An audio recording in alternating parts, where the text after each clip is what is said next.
Hello, it's Talking About It's Friday. It's me, John Gibbons, and with Craig Cannon, and we're here to answer your questions. We do this every Friday.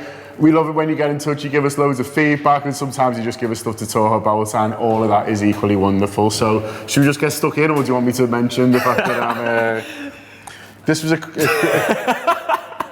This is a new bit of merchandise that we're thinking of selling now. It was my Secret Santa to celebrate Honestly, our pure love. yeah. That does not speak its name. Yeah, no, look, to be honest, I wouldn't be surprised if you've had that in the store. You'll fucking sell anything, so don't give it. So do not put any positive feedback around that t-shirt in the comments, because if you do, it'll be straight on our store. And we never did do the Craig Cannon keyrings, did we? Couldn't afford his image rights. You've got enough merchandise of mine, don't you? You've got a calendar, you've got numerous key rings of me. My own Craig Cannon collection. Yeah, it's growing. I never got the full-size cardboard cutout. Oh no, it's coming. We've just got in the office, and the head of ops can't see me from where she's sat, so I'm gonna get a full-size cardboard cutout of myself and put it where she can see it all day. Is she asked for that, or is that more your polite? I think I might be able to get some sort of, it's been me being polite. Might get some sort of deal 2 for 1, and I can get you one as well, mate. Can't get in the house, Laura will love it. Yeah, up in the mantelpiece. Anyway. Be massive, don't I? I might put you in the window to deter burglars. Have you seen that? Like the fellow in Home and Bargain that looks like Dean Headley. Yeah, that's one for the kids. Dean Headley used to bowl for Yorkshire in England in the 90s. But it does look. 3 people would have found that funny. You've made that person up, haven't you? Dean Headley. No, look him up. Basically, that's fast medium. That's the idea of the full-size cutout, that I'm going to look like the policeman in Dean Headley. Yeah, Dean Headley look-alike in Home and Bargain. So and if anyone wants any of them, I'll sell them too. Yeah, if you've got a problem with burglaries in your area, get yourself a full-size Craig Cannon. No one looking scary from outside the window. They'll fucking shit themselves. Yeah. Anyway, your questions. Anfield noise has been on. Can we handle this defensive injury disaster? I mean, is it quite? Would you go as far as to call it a disaster? I wouldn't go that far. That sounds quite drastic. I think Matip was on the bench last weekend. He's back for this weekend. We've got the best defensive duo in the world, Van Dijk and Fabinho in there. He did well, didn't he? He did really well. I mean, he did. I mean, I'd had a pint of Brighton, which you'll know if you heard the post-match show. But I sort of forgot he was playing there, and then about 70 minutes in, he heads one away, and I'm like, oh yeah, Fabinho's playing centre-back, because like he just looked like a normal centre-back. Yeah, really good block as well. I think, especially playing at home against sides, you're going to have loads of the ball. I think we've seen the advantage of having someone like Virgil van Dijk, who's so good in the ball at centre-back, especially during those games. So someone like Fabinho, who can certainly play a ball long, I think be beneficial for the side. I don't think it's a disaster at all. I think the Trent injury's annoying, and everyone's getting annoyed about us letting go of Klein, and Klein played, what was it, about 10 games in about 3 years. So I think that was all blown out of proportion. I think just people having something to moan about. I think James Milner will slot in there absolutely. I love a bit of James Milner. So do I. He's never let us down. He's dependable. So and he can get a ball in as well. Yeah. I certainly don't think it's a disaster. Okay, leading on from that, Sharpie 1906, Milner or Fabinho are right back tomorrow, and why? I think we've just answered that. Milner. James Milner, because Fabinho's the best centre. It's Fabinho and one other at centre half for Mr. Craig Cannon. So yeah, there you go. And then throw Naby Keita at left back, and we're laughing. Best left back in the Premier League. Who do you reckon? It's Andy Babel. I was being sarcastic. Fucking hell. I'm sure this is a lead on from the fantastic news that Andy Robertson signed a new deal. We're all delighted. So pleased you're aware we recorded a reaction special, the Anfield app, which is part of our subscription podcast service that went out last night, alongside loads of stuff that's gone out since then. We have been busy. We always are, sort of Thursday night, Friday morning. A glut of podcasts and videos for you to kind of enjoy it and look forward to the weekend. But it was nice timing, wasn't it? And I was saying, I did a little video with Lizzie, and I was saying that you shouldn't take it for granted just because like he's not quite as fashionable as Sadio Mane, and just because he's you think, oh, he must be happy here, so he'll sign. He's still a great player. We still secured one of the best left backs around for the next 5 years, and it's something that should be celebrated. Like, he's my favourite footballer this week, but the problem with this Liverpool side is like that changes every week. So last week it was Fabinho at centre half. I think I think he's the best left back. He's the best player I've seen in that position for Liverpool in my time watching them anyway. And I absolutely love the bones of the man. I like how he feels like one of us, doesn't he? Like he looks like a lad that you've just that you used to play football with when you were a kid. He doesn't have that, like when we interviewed him in the summer, he didn't have that aura of being this footballer. He just was this lad that was normal and you know, kind of couldn't believe his luck that he was playing for Liverpool and in a Champions League final so quickly, but also like very much believing in his own ability. And you know, we see what he does around the community, and he sort of shares the same values as us as supporters. I think it's a Glasgow thing, and I think me and Sean Walsh were in Glasgow a couple of weeks ago with fans bets covering the Star Sixers, and it was the first time Sean had been to Glasgow, and so I was sort of, I say showing him around, I don't know it that well, but we were having a bit of a walk around, and he was saying it just feels like Liverpool, and I was like, yeah, I can see that. And he was like, yeah, he said, old buildings that have been turned into Greg's. Which is always a nice way of looking at it. I like his description of like places he goes. We went to London, and he just turned around to me and he was like, I was like, what do you make of London? He's like, why is everyone fuming with each other?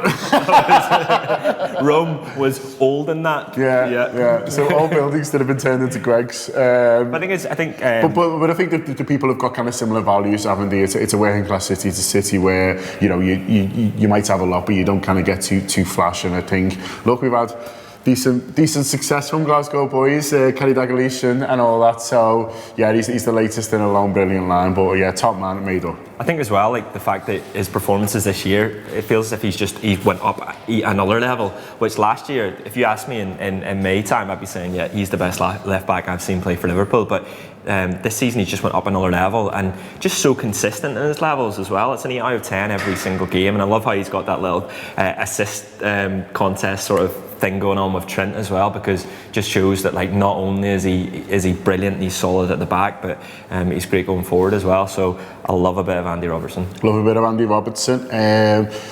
Lead us on nicely. Jelly Stagram.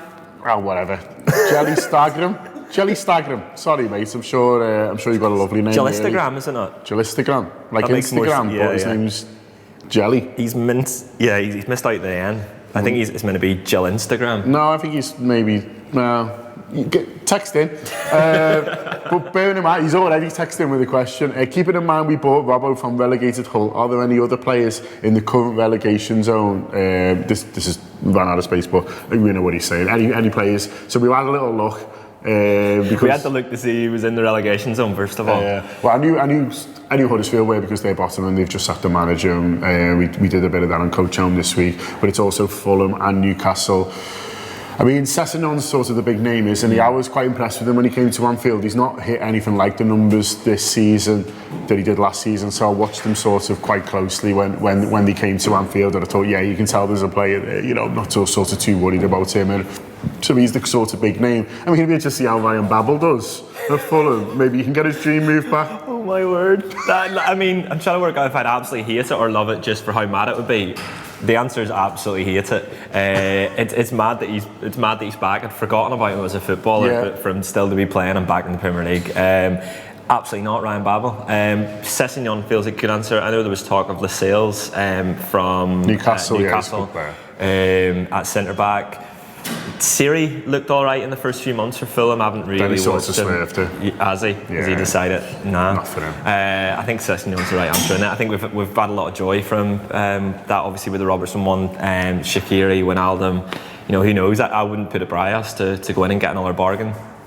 Wait and see. Billy Rora, do you think any of our star men could have their heads turned by the so-called bigger clubs? I hope not, Billy. I really hope not. Not very Friday, this No, it's not. I think, look, everything's so positive around it. Someone's having a laughing fit in the background. Is this what you want from Talking Red, Sam?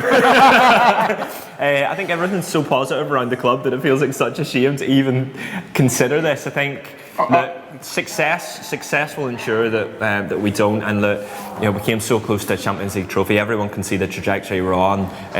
We're 4 points clear at the top of the league, and all of our star men are signing contracts, and That I know we've seen in the past. We've had our fingers burnt. I suppose Coutinho signs long-term contract and then leaves a year later or whatever. It just feels different with this Liverpool side and the club as a whole, doesn't it? The positivity that surrounds it at the moment.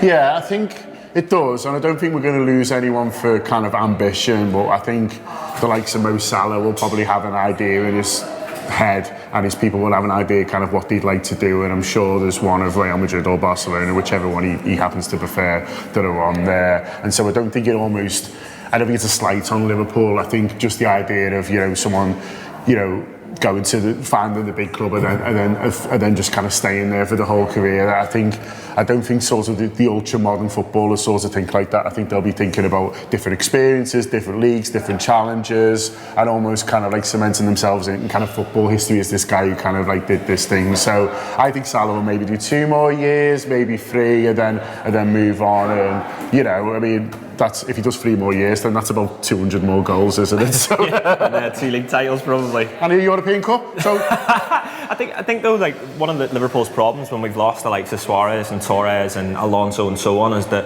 when we've lost those players, where the club were at that stage in terms of within the Premier League, their standing around Europe wasn't very high at all, and that was the trouble, because then you were bringing in someone that maybe just wasn't as good or up to that level, and it was more difficult. I think now you can see with our signings, we're signing the best centre back in the world and one of the best goalkeepers in the world, that we can attract these big names. So Salah is only like 24, 25, which still blows my mind. If he does another 3 or 4 years at Liverpool and then moves on, you'd like to think that we'll be in a far better place to be able to replace him, and haven't seen a lot of league titles and trophies.